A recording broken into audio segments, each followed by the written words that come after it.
very excited to be here today. It was a little bit unexpected, but very happy to be able to share this topic, which is near and dear to my heart with you guys.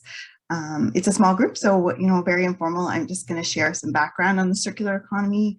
We're going to talk a little bit about then some opportunities for implementing some of the circular economy activities, and then I've got a bit of a takeaway activity and some resources, and we'll have lots of time for questions and answers. So just to introduce myself, I'm the program manager for the waste management strategy at York Region. I've been in the waste management sector for about 8 years now, and I really enjoyed it. Prior to that, I worked for the Conservation Authority, so I have a good general background in sustainability too, and it's very much a passion of mine. So I'm excited to share and hear your thoughts on the circular economy, which I think is a really interesting concept, in that while it does have its roots in waste management, it's so much more than that. There's very strong connections to climate change, to protecting and preserving the environment, as well as cost savings, social connections, economic opportunities. So it's a really interesting idea and really transformative, and we're quite excited to be able to support our community in making that transition over the next number of years. So I'm going to start, I hope, with a really quick video that just kind of introduces the concept of the circular economy in, I think, a really dynamic way. You guys able to hear that? Sounds good, Julie. Perfect.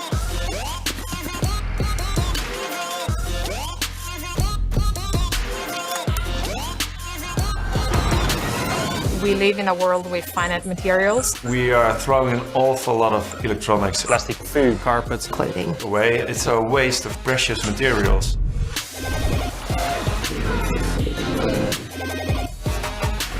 If we could build an economy that would use things rather than use them up, we could build a future that really could work in the long term. You design the product in a way that can be taken apart.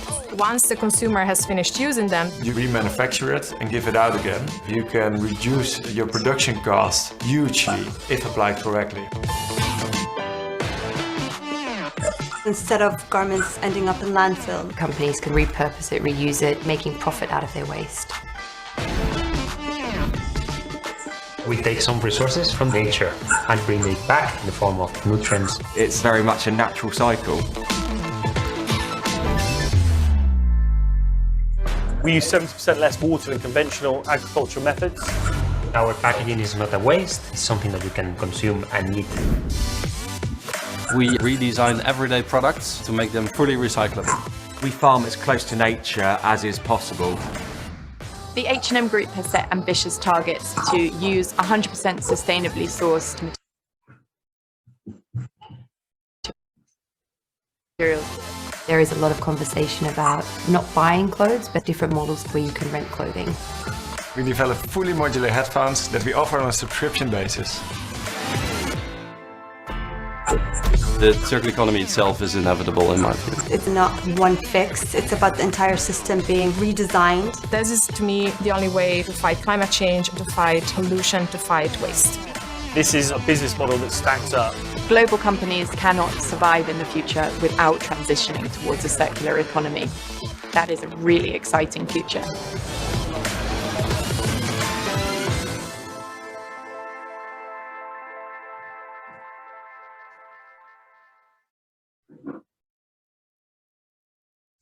Okay, so that gives you, I think, a really nice flavor of some of the different opportunities and concepts that are coming out of the circular economy. It's very much an evolving field, lots of really new ideas coming forward. So just to recap a little bit, a linear economy is where we take new raw materials, make products for convenience for the short lifespan that often end up in the garbage or make their way into the environment. Examples of the linear economy are things like fast fashion, single-use plastics, electronic devices that quickly become obsolete. Recycling has helped to divert some of the materials back into production. However, we know that it has limitations, especially when items are not designed to be reused, repaired, or recycled easily. A recent study found that the circular economy rate in Canada is estimated to be about 6%, meaning that 94% of Canadian manufacturing relies on extracting or importing new raw materials. And while residential waste diversion is considerably higher at around 66% in York Region, when we look at the country as a whole and we look at all the different sectors of the economy, overall diversion rates are quite low. By contrast, the circular economy is a modern take on an old idea about valuing items and keeping them in use as long as possible. This prevents waste and pollution right from the start. It also offers opportunities for social and economic benefits. In a circular economy, businesses have access to recycled content to make their new products. Repair, upcycling, remanufacturing are common steps in a product's life cycle. And new business models such as sharing, renting, or borrowing items are readily available to consumers. You've likely had some of your own experiences with the circular economy already, and we'll talk about some ways that you can participate in it, even here in your region. One thing I do want to point out is the circular economy is a system change with many players involved. It's not driven by individual action alone. Businesses, governments, consumers all have parts to play. However, our actions are valuable and change won't happen without them. With that in mind, I'm going to share some ways to explore the circular economy in your day-to-day activities.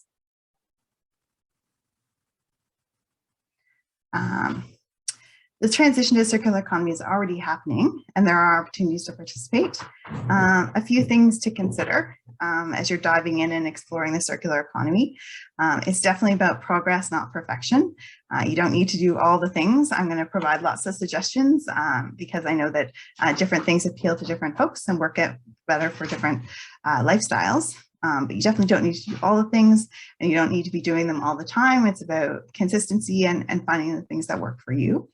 On a personal level, I find that things that align with other priorities in my life and things that I enjoy are the easiest things to make changes for. So, for instance, I'm a big gardener, so I find that things like backyard composting, like using native plants, growing my own food, are ways that I can participate pretty easily in the circular economy, where I'm not particularly handy, so repairing things is a little bit more challenging and maybe not as much of an opportunity for me.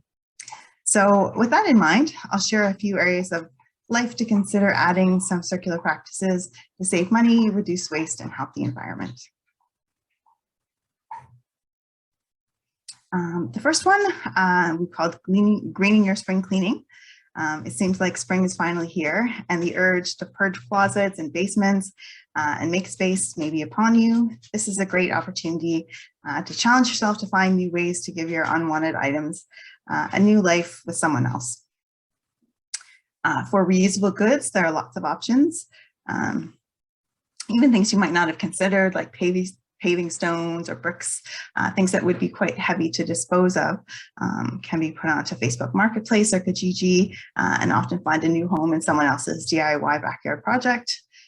There are some really interesting specialty sites like Buns, which is a swapping site based out of Toronto that's all online and has quite a wide range of items available.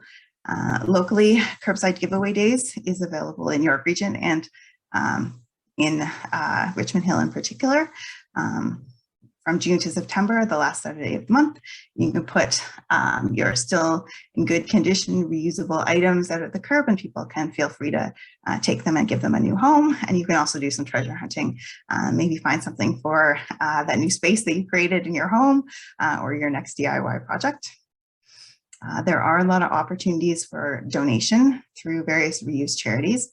We do have textile bins at all of our waste depots. And there are also a number of charities that will come in and collect textiles from your home. There are not as many, but there are a couple of options for good reusable furniture.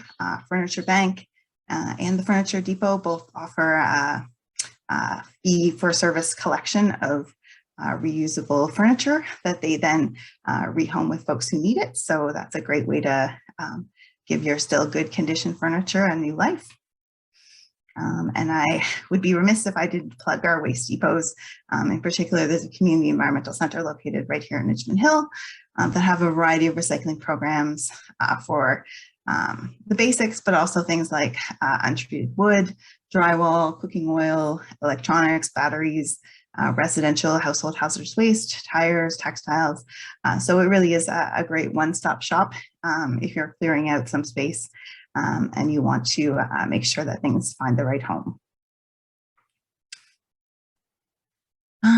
The next one I wanted to talk a little bit about is opportunities on the other end of the spectrum. So we talked a little bit about what to do with stuff when you no longer want it, but what about when you're looking to purchase something new, maybe getting into a new hobby, maybe refreshing your wardrobe, maybe you've got something that is broken and you're thinking about replacing it. I really like this graphic on the left because I think it highlights the range of sustainable actions you can take around reducing your impact of consumption. It's not just about buying from sustainable vendors, although that's great, but that might be out of reach or unavailable for some folks. There's lots of opportunities to rock what you've already got, to take care of the clothing and items that you have through repair and maintenance. And to look even into options like borrowing clothes from a friend, doing informal swaps. There are lots of options now for renting clothing for special occasions as well. We also have opportunities to be able to borrow things that you wouldn't frequently use. So a number of libraries within York Region have partnered with us to set up lenderies. You can see the picture here that has a variety of different types of items that maybe you would only use occasionally for a party or a special occasion or maybe a sport that you're wanting to try out but not quite sure about.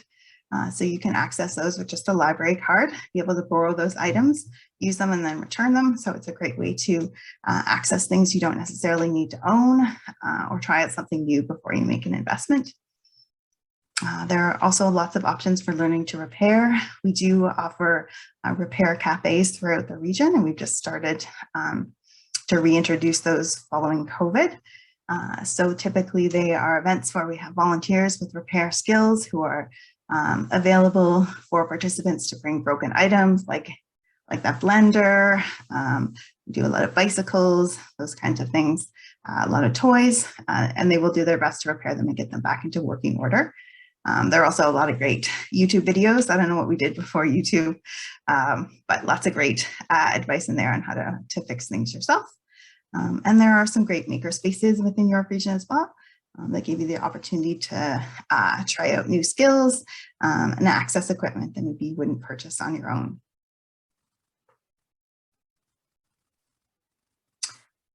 Reducing single-use items, I know, is something that's very much on most people's minds.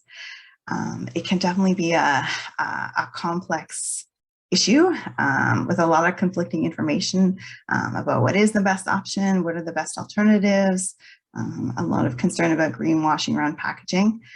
There definitely isn't an easy answer for this one.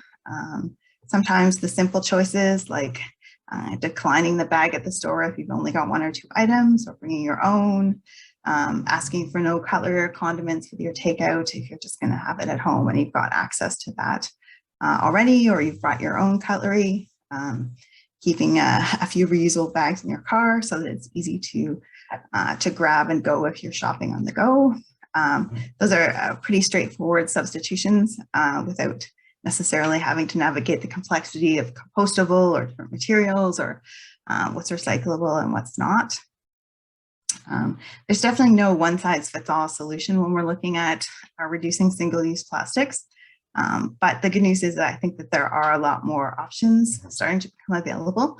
We have a number of refilleries in York Region, so businesses where you can bring your own jars, bottles that you've purchased specifically or that you're reusing from existing packaging and fill them up with different personal care or cleaning products. There are bulk food stores as well where you can do the same thing. So there are opportunities to purchase things without the extra single-use packaging. Doesn't work for everybody, but it's a great thing to explore. We're starting to see different alternatives too. Tim Hortons is starting to trial deposit return packaging so that you would actually be able to take out a reusable package and then return it through a system they've created with vending machines. So that's a really interesting alternative. Same thing with sometimes single-use cups. So what we hope to see through some of the federal and provincial policy action, through interest and action by businesses, is lots of different alternatives to different single-use items so that you can start to pick the options that work best for your lifestyle and overall reducing our impact. And the last one I wanted to touch on was food waste reduction. Food waste is, I think, a really important one because there is such a strong link to climate change. Food waste that ends up in the landfill is a methane producer, but more than that, we do waste a lot of food in Canada. There have been studies that show that, up to 40 or 50% of the food that's grown and manufactured in Canada is thrown away before it's ever consumed, which is a pretty significant footprint when you think about all the energy and resources that went into producing and processing and transporting all of that food to get it from sort of the field to your fork. So a lot of opportunities to reduce there. York Region has taken this on as one of our focus areas for the waste reduction plan.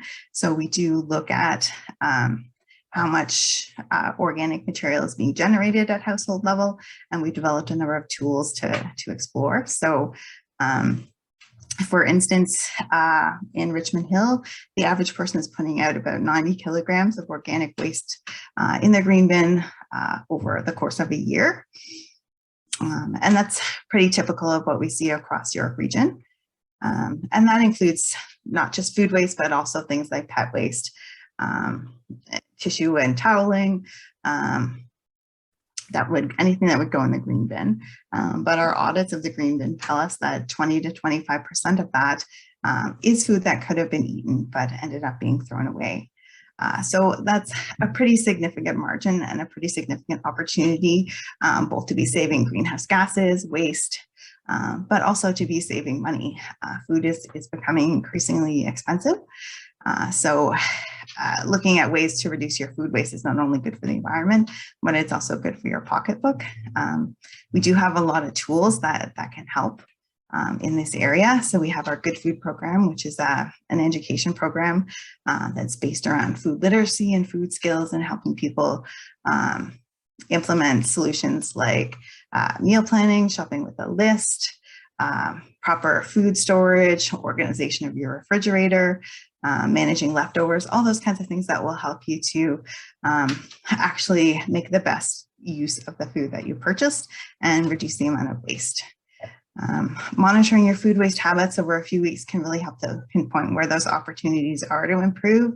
So things like are you using your leftovers? Are you shopping your fridge first? Are you doing meal planning? Those are opportunities to implement some changes. Buying local can also help with freshness. Often things that are purchased straight from the farm obviously are a little bit longer lasting in your fridge or on your counter than things that have had to travel a more significant distance. And you can also access opportunities for more minimal packaging that way. Growing your own is also great and definitely something we encourage. And along with that, the opportunity to backyard compost so that you can help to bring your food waste back into a valuable resource for your garden. So to that end, I will put in a little plug for our backyard composter sale, which is happening right now. I understand the ones from Richmond Hill are sold out, but we do offer at the regional level an online sale, so you can purchase online and have it delivered to your home in your region, and that's open for the next couple of weeks, although it often does sell out pretty quickly. So if you are interested, I would definitely check out the region's our social media feed is probably the easiest way to find the link, but we'll also share it through the notes from this presentation as well. I won't play this video, but I know Miles had asked me to identify an action that folks can take start implementing some of these activities. So this video called Let's Shrink Food Waste Mountain is a really quick 3 or 4 minute explanation of how you can implement a really simple food waste audit within your own home to track how much food waste your family is generating. It also allows you to maybe take some notes around some of the types of food that you're wasting to help you identify some opportunities for improvement. It's certainly a model that you could also use in your garbage if you were interested in, say, looking at how much single-use plastics you're generating and where it's coming from, just to give you some ideas on maybe where your best opportunities for reduction are. So it's kind of a really interesting tool. I, as a total waste nerd, find it super interesting to explore what people put out in their garbage. We do waste audits, so it's really interesting to see kind of the choices that people make and what's going out in the garbage. And it's definitely a great way to learn about your own habits too. And then this last slide, I'll just share some resources. A couple of York Region links. The circular economy link will take you to all of the programs I mentioned, the curbside giveaway days, the textiles, the lendery, the repair cafes. All of the information is available on that site. York.ca/waste will just take you to our general diversion programs and also our waste depot information. The town of Richmond Hill has a great site with not only information about the curbside programs, but also some great waste reduction tips. York Region Food Network is one of our community partners, and they do a really amazing job at developing and sharing resources around food waste reduction. They also have a compost education hub. So if you ever want to learn the ins and outs of different types of composting, they have a lot of great videos available there. And finally, the Ellen MacArthur Foundation are really thought leaders around circular economy. So if you really want to nerd out about this kind of stuff, they have a lot of really interesting videos to kind of see about how circular economy is being implemented around the world. And the one last thing I wanted to share was this really great, amazing app that a group of grade 4 to 7 students in Aurora actually developed. And it's for York Region, and you can download it for free. It's only available on Android at the moment, but it's called the Wastebuster app, and it has a whole variety of different circular solutions for all kinds of different materials and items that you might have in your home. So it's a really handy lookup tool, and it's really neat.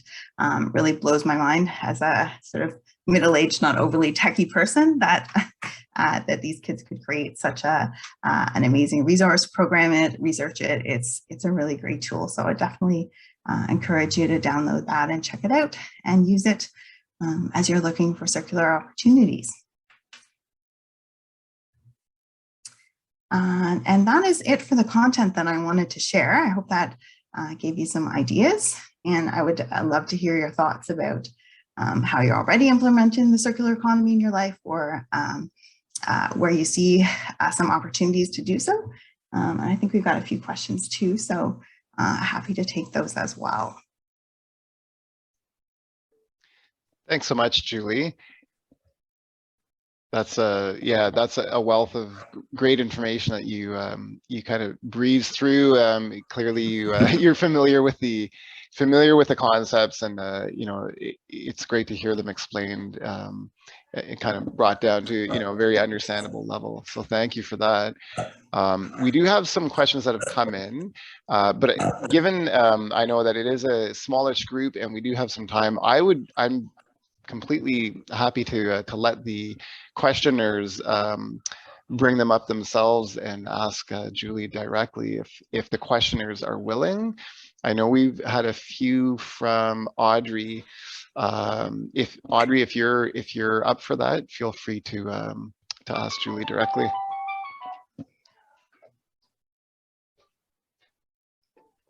Okay. Do you want me to just jump in here? Sure. Yeah. Sure. Yeah. Please okay. do. Okay. So, Julie, I'm really interested in how you got the library to buy into doing the lendery, because it just seems everyone's so short on resources these days that, often the feedback I got in my small town of Aurelia was that they just don't have the resources to add anything like a tool library or a lendery kind of a thing. So curious how, is there a way to connect with the library that does the lendery to see how they worked out a process that maybe wasn't a big lift, and not something that we need to get in depth into here, because I know it's, it's time consuming and I don't want to do that, but just to find out how one library might talk to another to inspire and influence the adoption that you've been so successful with. Absolutely, and we can 100% connect your library with the 3 libraries now that we've got doing it. It definitely, the first one was a more heavy lifting, I think, because the library had to figure out how to catalog things. We had to figure out kind of shelving and like all the policies that run around the safety. So we really worked with them a lot on that. That was kind of our contribution, was to help with some of the policies. And we actually did a donation drive to get some of the items donated.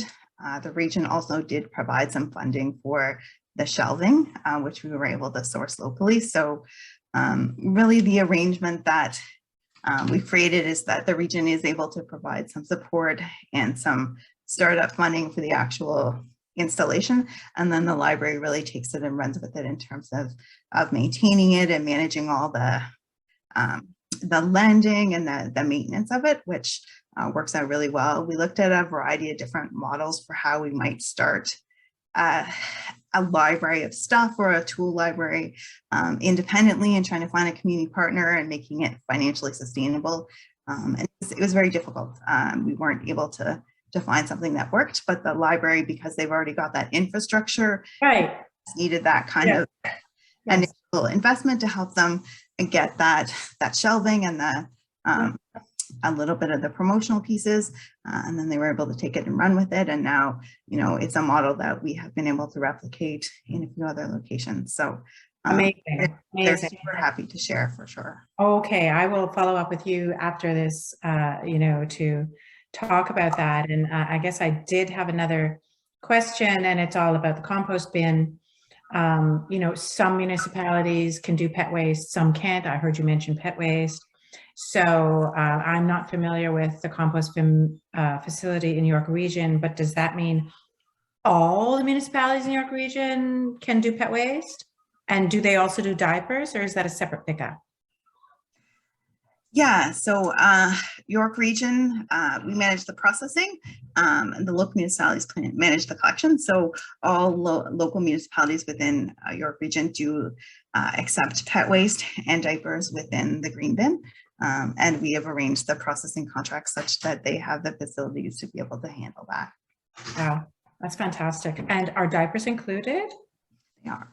They are. Wow. So people put their diapers in the compost? In the green bin, yeah. In the green bin, I mean? That's fantastic. Kudos to York Region for thinking that far ahead, because when I look at the, diagram of percentages of types of waste in my small town of Aurelia, pet waste and diapers are a huge percentage of the pie. And I guess it's the overwhelming cost of building that facility with the proper compost process is the hardest thing, right? Mm-hmm. Yeah, I think there are more options now being constructed, but it definitely is a little bit different than the approach of different types, and the output is of a different level of quality as well. Yeah, absolutely. Thank you for sharing that. I'll look into that a little bit more with my local Aurelia waste management team.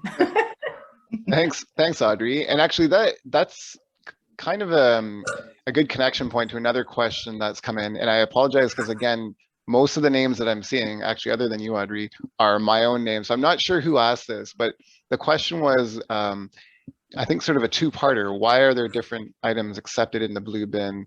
And then every town has different collection items. So I'm thinking it might be a question around, from town to town, municipality to municipality, why does it differ? And I think that's sort of similar to what you were just hitting on there, Julie. Mm-hmm. Yeah, so I mean, from within York Region, all the blue box waste does come to our facility. So what we accept is consistent across all of the municipalities. But definitely, it's different in Toronto, it's different in Peel. it is challenging for folks, and it really comes down to the type of technology that is within the facility that sorts it. So in some places they have invested in different types of technology. For instance, up in Barrie, they have a two-stream program, so you actually have to separate your recyclables into the paper base versus the containers, and it's a totally different type of sorting facility than what we have at York Region, where everything goes into the same bin, and the technology is different for sorting. So it kind of comes down to the decisions that are made at the municipal level. And there is certainly awareness that that makes it more challenging. And it's one of the things that the provincial government is trying to address through the new blue box regulations that they put into place. The blue box will now be harmonized across Ontario, and it'll be operated by what are called producers, who are the folks who actually produce the packaging and the paper products that are going into the blue box. So they'll be responsible for capturing a certain amount based on how much they put into the province of Ontario, and they'll have to meet some targets, and they'll have to deliver certain types of service, and it will be a consistent bundle of goods across the region or across the province. Okay, thanks. And I'm not sure if the questioner wanted to expand on that. Please do go ahead if you'd like. We can't quite hear you. Not sure if you need to lean in or.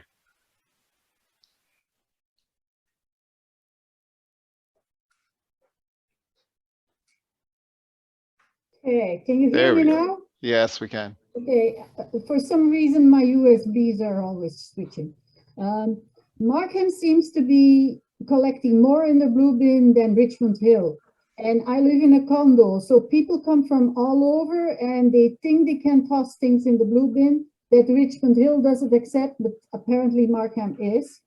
There is also the thing of plastic bags and styrofoam. We're collecting it separate and shipping it ourselves to Thornhill, which accepts it.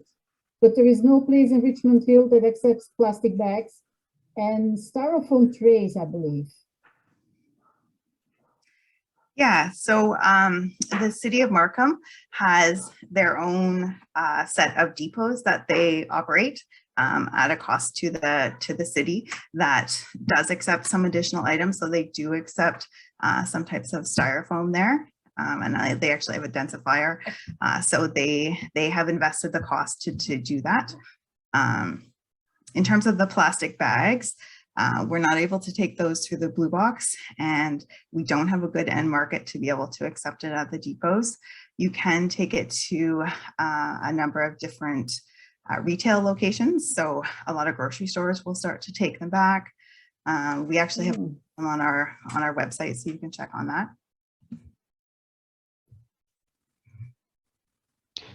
Okay, thanks, Julie, and thanks for that question. I think that's probably in the minds of a lot of residents is trying to sort out, between one municipality and another, why would there be any differences, and certainly the the various tiers from lower tier municipality to regional to provincial, each has their responsibilities, which in some ways can help the system, but I think in some ways can cause confusion. So that's encouraging. I think, Julie, your previous comment about the shift the province is making towards, I guess, producer responsibility and trying to harmonize that. My question there, and I'll go back to the other chat questions in a second, but just while I'm thinking of that, do you know roughly the timeline on that, like when they're hoping that will be implemented? Yeah, so the regulations are in place, and they're just, as you can imagine, it's quite a complex process to transition, 300 and something municipal systems over to this new framework. So it's going to happen between midway through 2023 to the end of 2025. So it'll be phased across the province. Different municipalities will go at different times. So Toronto was actually the first one to go. So they will be a bit of an experiment and a learning curve for the rest of us to see how it goes. Should be pretty interesting. Okay, so actually over the next couple of years, though, this will be rolled out. Okay, that's fairly soon. That's encouraging as well. That's great. I do see a couple other faces on the screen. I'm not sure if those are people who have already put comments or questions or have questions, but I do encourage you to unmute if you'd like and ask away if you do have a question. I think there's a few other comments in the chat that are certainly valuable and provides a couple of links. I'm not sure that I see another question. So certainly, I think Marge, maybe I do see your name and you're unmuted. So yeah, go ahead, Marge. Okay, yeah, just I want to express my sort of disappointment with the textile waste. It's something I've been following for a long time. And, you know, I heard that it was up at the environmental center up there in Elgin Mills. I took myself up there and there's bins. It did not say clearly that you could donate items like, you know, ripped jeans, old curtains, you know, towels that were worn thin. Though I was told that you could. I left them there. There's a number, I called them, and it was your Diabetes Foundation. So, and it's like, yeah, you can. They're not really going to say it because it really is a for-profit. Like it's, they collect their money. They get their money, diabetes, by driving around and picking up used clothing, and they get pennies a pound. Like a beautiful silk blouse would get them nothing because it doesn't weigh anything. So I'm disappointed that it doesn't say that you can donate items such as like damaged textiles. So that's not taking stuff out of the wet thing.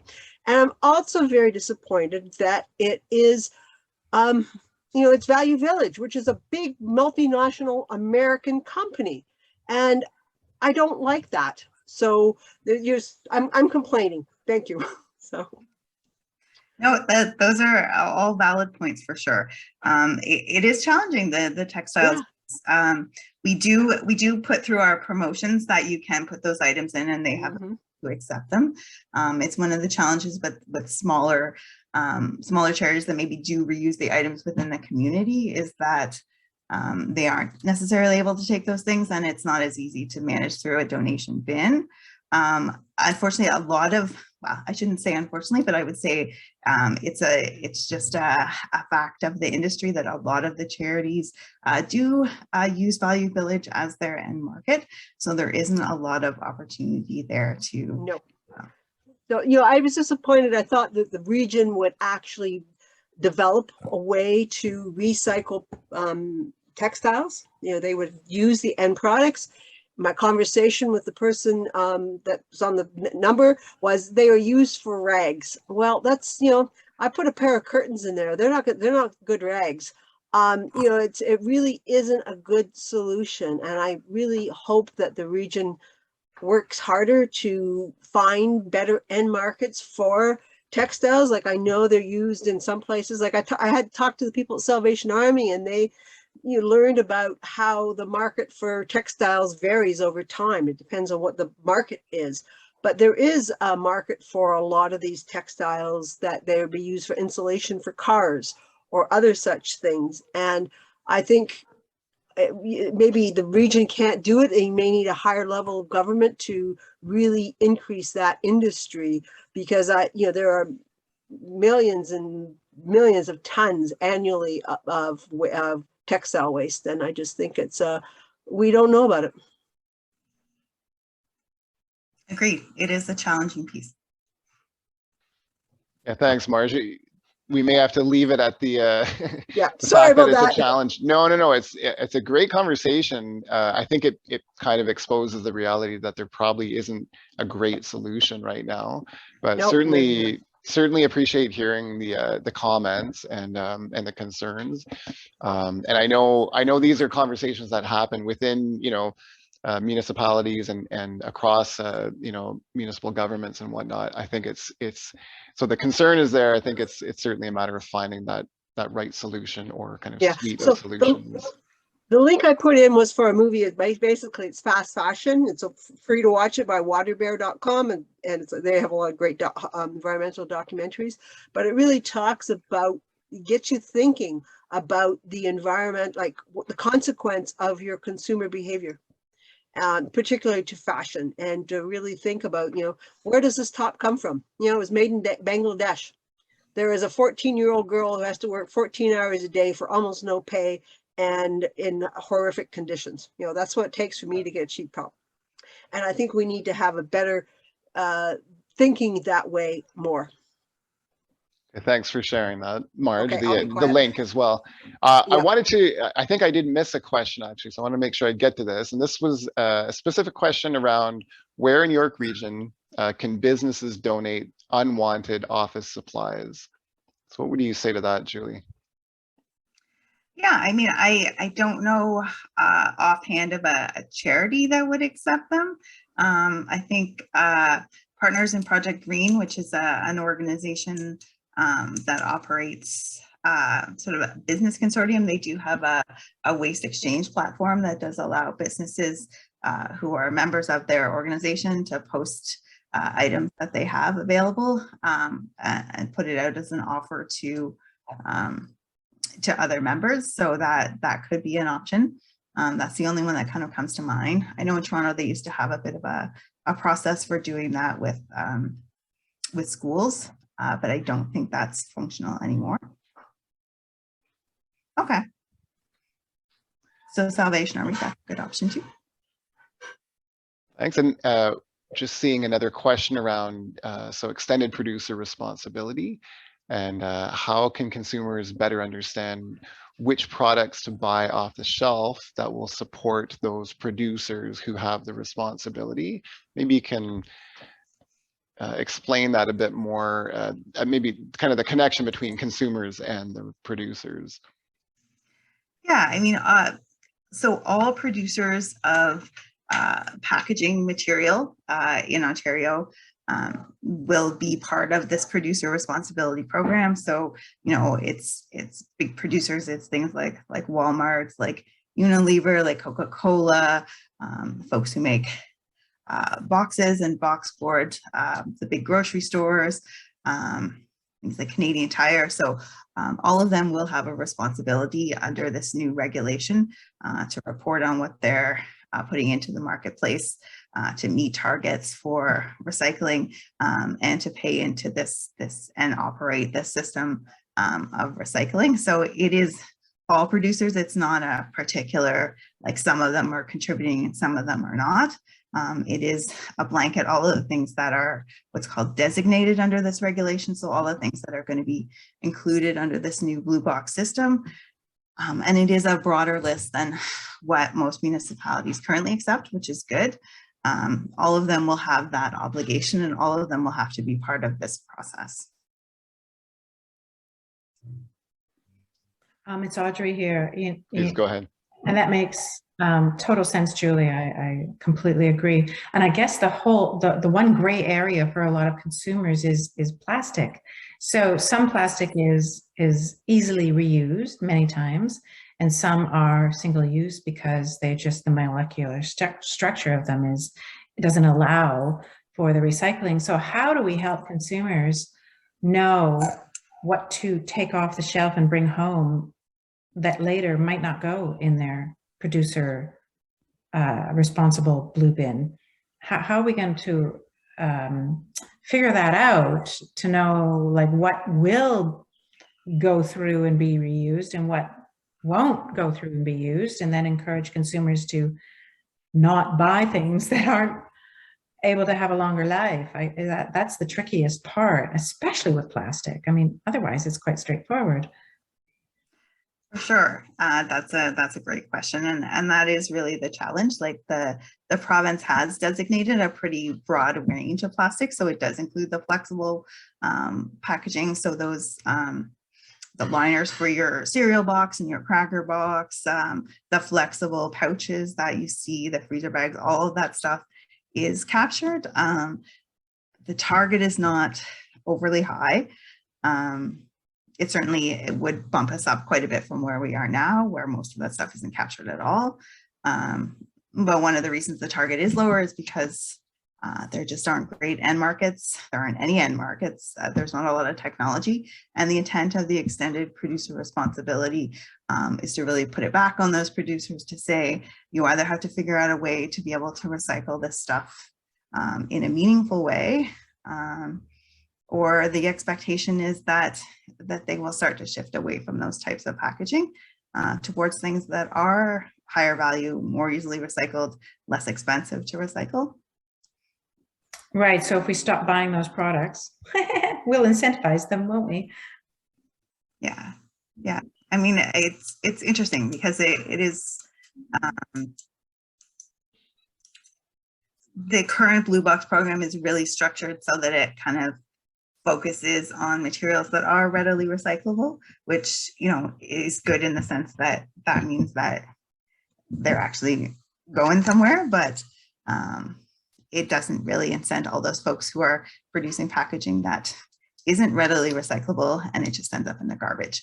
So, you know, you wanna capture them under that regulation, you wanna push it forward, but you also don't wanna give people the false impression that what they're buying and putting into their Blue Box under this new program is in fact, you know, legitimately being recycled.